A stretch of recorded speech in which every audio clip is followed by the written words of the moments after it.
You might wonder if you can eat processed foods while you're trying to lose weight. This was something that I had to understand when I really wanted to tackle my weight loss and I wanted it to be the last diet that I was going to be on.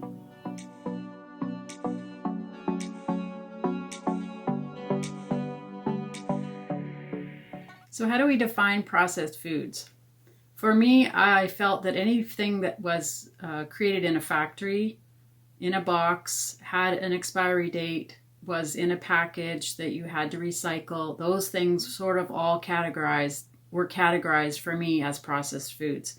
Now I understand that something like bacon that has to be smoked and sometimes has nitrates and chemicals added to it, that would count as processed foods.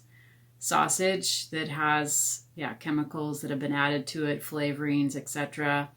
And in theory, it's been processed because it's been ground up and put through a sleeve and then we cook it. But those kinds of processed foods to me are different in that they are perishable. So for me, my definition of processed foods would be things that are not everything's perishable, but not perishable for quite a while. They have a long shelf life. They can last for 2, 3, 4, 5 years on the shelf or in a can for 10 years or 20 years. Those have had to be processed because otherwise they would go bad.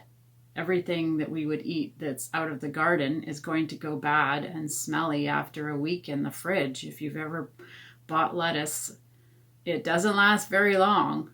So that's very perishable. So processed foods means they've added something to it to make it last a long time. So I guess this is crossing over into my discussion that I talk about in another video about perishable foods.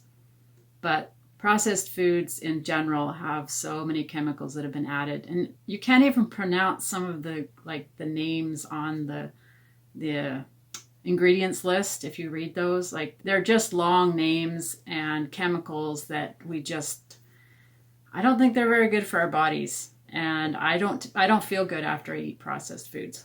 Like if I eat a bowl of potato chips now after this last year and a half of eating low carb and intermittent fasting, I feel sick. I literally have a stomach ache for 5-6 hours with just one bowl of potato chips. I used to be able to eat half a bag of potato chips and I just put up with the feeling. And now that my body is not used to having processed foods such as potato chips, then it rejects it. It doesn't like it at all. So I've just gotten used to not having very many processed foods, and I feel so much better not eating those things. And so, that's what I recommend for if you're trying to lose weight. Start to learn to replace instead of eliminate. Elimination is really, really hard because then you feel deprived. So try to replace a processed food with something that's not as processed and slowly wean yourself off of those. And that was the best thing that helped me. Thanks for watching. Bye.